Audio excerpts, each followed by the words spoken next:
Hello, good day everyone, and welcome back to my blog. You can just call me Operator 60.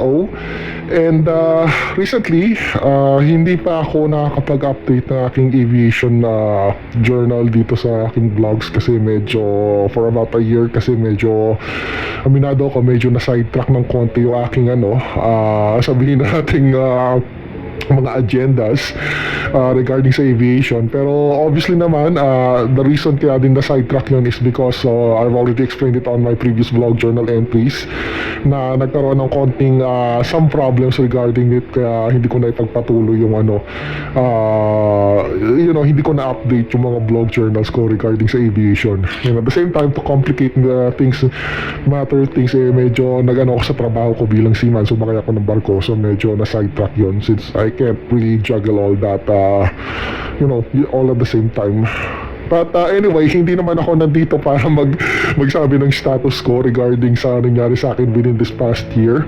Actually, nandito ako just to update kung ano yung nangyayari na regarding sa aking aviation, aviation studies. So recently, meron akong, nung nasa barko pa ako, recently nakarinig ako ng parang advertisement sa isang aviation group na nagbukas yung isang simulator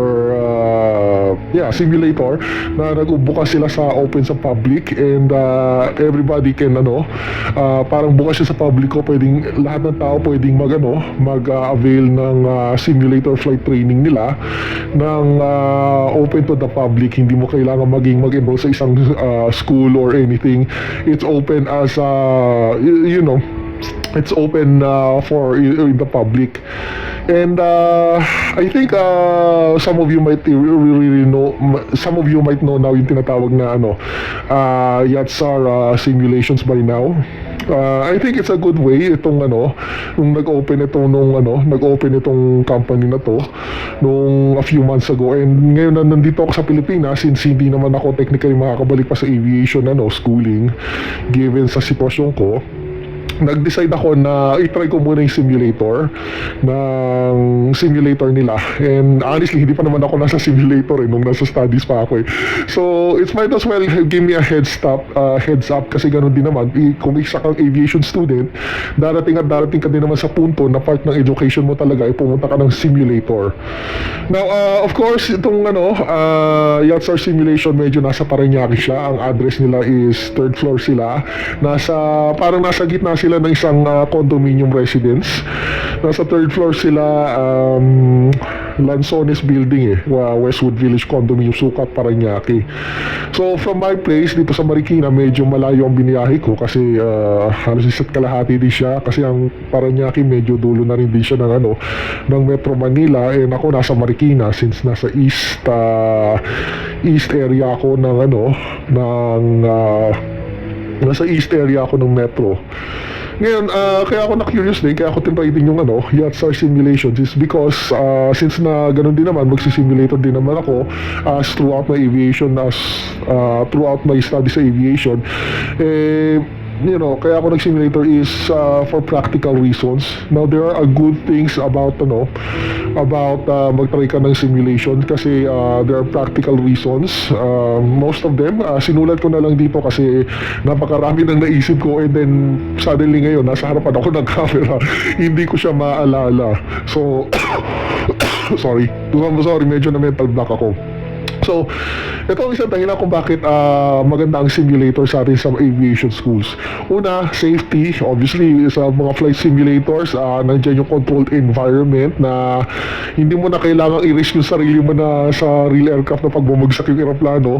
It's a very, very, a very, very controlled environment para i-practice ang skills. Now, pangalawa is cost-effective training kasi compared sa, kung magre-renta ka pa ng aeroplano sa aviation studies mo, it could be expensive dahil sa mga fuel maintenance, sa rental cost. Kumpara sa simulator na to, sa simulators na to, ang babayaran mo lang naman cost-effective sila. Kung ano lang yung nakalagay sa booking nyo sa yung booking nyo sa basta yung booking nyo regarding sa pag-usage ng simulator Sorry. Now, eto naman, pwede ka rin magkaroon ng variety scenario sa real world na pagre-renta mo din. Siyempre, may times na ang weather mo lang is fixed, hindi katulad sa simulators, pwede mo siyang alam mo na, pwede mo siyang i-shift kung ano yung dapat na scenario. So, pwede din yun. Another, kaya nga simulators, ang another benefits din ng, simulator is yung realistic cockpit experience, which, of course, nung ginamit ko tong, or nag-book ako ng simulator experience dito sa Yatsar Simulations, ang parang binook ko dito is yung Cessna 172R, which is actually a trainer plane na ginagamit dito sa Pilipinas. So in practical terms, magagamit natin to in reality, kasi ito naman talaga yung training plane na ginagamit talaga dito sa Pilipinas. So kung magpa-flight school ka, yun din mismo, yung plane na yun, at least mapamilyado ka na pagdating na sa actual or sa simulator exercise din ng sa school nyo, at least pamilyado ka na kung ano yung medyo, alam mo na, ano yung dapat gawin, or at least may idea ka. Of course, hindi natin makukuha yung 100%. Yan na din silbi ng simulators, because syempre at the same time, parang isipin na natin din na sabihin na natin kung nag-aaral ka ng high school o elementary, meron kang private tutorial lesson, so may private tutor ka. So doon nagkakasalong itong binisita ko na simulator. Now, another thing na magandang simulator is one, instrument proficiency, time efficiency, and syempre yung adaptation ng new techniques na magagamit mo lang sa simulator. Syempre, kung gagawin mo sa real life, medyo may pagka-risk, baka bumagsak na aeroplano, something like that. And yun lang, ang masasabi ko regarding sa flight simulators, don't look at this one as a leisure type of simulators. Look at it at an angle, on an academic and educational angle. Isipin mo kung ano yung matututunan mo using these simulators in regards to your aviation studies or sa pag-aaral mo ng piloto. Now, on my case, very beneficial siya in the sense kasi ang ginagamit nito simulator na to is Cessna 172R, which is obviously sabihin na natin, ito yung training plane na isa sa mga common training planes na ginagamit dito sa Pilipinas. Like I said, kung pamilyado ka na sa 172R, medyo at least kahit pa paano hindi ka na mangangapa, and you avoid yourself from embarrassment sa actual na flight training. So, like I said, think of it as an educational and academic perspective na at least may matututunan ka talaga regarding sa Tsaka kung titignan mo din naman, yun din naman ang purpose ng pagiging piloto. Ang piloto mo is to fly a plane. And part din halos kung titignan mo, isa sa mga importante na mga academic, sabihin na natin academic requirements is, well, hindi man isa sa example, pero isa sa mga part ng ating sa education sa aviation is yung mag-simulator ka, and of course yung actual. Pero syempre yung actual, pag gumawa ka na there carry some risk. Syempre, I'll be honest, alam naman natin na mayroong mga aksidente talaga sa actual. Kahit sabihin natin mababa ang aksidente, there is still at the back of my mind, there is still some percentage na mayroong risk like yung accident. Unlike sa simulator, kung bumagsak ka, that's okay. Kasi bumagsak yung aeroplane simulator, that's okay because it's only simulator. It's basically, kung titignan din natin on a video games, it's basically you're just playing video games. A realistic type of video game. Sorry, pero yun talaga yun. At least, pero kahit gano'n na sabihin natin realistic type na video game siya, is in the form na at least may matututunan tayo, kasi yun naman talaga ang purpose nito, just to educate aviators or would-be flight students. Or in some cases, kung piloto ka na, let's just say para ma-hone yung proficiency mo. Anyway, mabalik ako. So, ayun, mabait naman yung nag-ano sa akin doon, nag-entertain sa akin nung tinry ko yung simulator na Yatsar. Very welcoming yung staff doon. Ayoko sabihin kasi pangalan eh. But anyway, ganito. Very welcoming sila, tinuruan nila sa akin yung mga basics types ng since hindi pa ako nakakaano ng actual na simulator sa sa aviation. Ngayon pa lang, ito pa lang part na to. So at least kahit pa paano, yung administrator dito or yung mga staff dito, they were very welcoming regarding to give me yung mga basics, do's and don'ts sa sa simulator. Binigay nila sa akin kung ano yung mga basic and importanting pointers regarding sa simulator. Paano mag-take off ang aeroplano, paano mag-landing ang aeroplano, And all that, believe it or not, may natutunan ako. Malaki ang natutunan ko within just an hour or two ng pag-use ng flight simulator. And frankly, they're very welcoming at maganda yung ang ambience. And to be honest, ito rin ang isa sa kinagagandaan ko sa aviation na regarding sa aviation na part ng industry. Kasi wini-welcome nila yung lahat ng na this is what is a public. Wini-welcome nila ang lahat to kahit anong walks of life ka na you should try you should try using a simulator. Hindi sila katulad sa maritime na halos restricted lang. Hindi nila papagamit ang simulator nang hindi ka na-enroll sa course. Dito, it's just simple na hindi mo naman kailangan mag-aral talaga sa aviation. This is a simulator na open sa public na of course syempre magpapabook ka, it's a business, magpapabook ka na schedule, syempre may bayad. Pero regardless of beyond that, hindi naman siya na nagre-require ng any requirements dito. As long as of course magpabook ka lang and hindi mo na kailangan ng flight student ka ba or something like that na requirement. And actually it was a very meaningful it was a very meaningful experience and very educational and academic on my part. Since of course isa din akong aviation student, although right now masasabi ko hindi pa ako makabalik given sa aking situation regarding sa aking finances. Pero hopefully by the time na makabalik ako, at least kahit paano, at least may idea na ako. Hindi na ako totally sabihin natin zero blanco. And nagpapasalamat ako doon sa staff na yun kasi binigyan nila ako ng knowledge ng kahit paano na hindi sila madamot sa knowledge regarding sa mga would-be aviation students. Kasi may mga ibang instructor medyo sabihin natin, but I'm not saying this sa aviation, I'm saying this sa maritime na may mga certain instructors na medyo madamot sa karunungan. And in some cases, hindi nila pinapagamit yung simulator although required sila sa simulator. And quite frankly, since seaman din ako at the same time at aviation student, this is something na dapat ang maritime is matuto or took notes kung paano yung mga sabihin na nating academic and educational policy na dapat ginagawa nila para matutunan yung mga estudyante. And in my case, I'm very thankful kasi na itong Yatsar simulation is open to the public. And like I said, it was a very, very educational and meaningful experience. So at least kahit paano, by the time na at least matapos ko ang ground schooling or at magpunta na ako sa simulator, yung actual simulator sa flight school, at least kahit paano hindi ako totally zero. As in zero. At least kahit paano, nauna na yung simulator sa akin. Nagkaroon na ako ng idea kung paano yung dapat gawin. So anyway, yung experience ko doon, gumamit ako ng 3 cameras na regarding sa sa simulator session ko. Ang ginamit ko, of course, yung Ordro as usual, yung gamit na equipment ko, yung Ordro EP6 Plus, which is POV camera. Yun yung nakalagay sa tenga ko, left side ng tenga ko. Kaya kung makikita nyo yung video na I've already published that. Kung makikita nyo yung video training sessions ko sa Yatsar, makikita nyo meron akong point of view of camera. Meron akong camera na point of view. So ito yun. Ito yung ginagamit ko, so yung nakaano siya dito.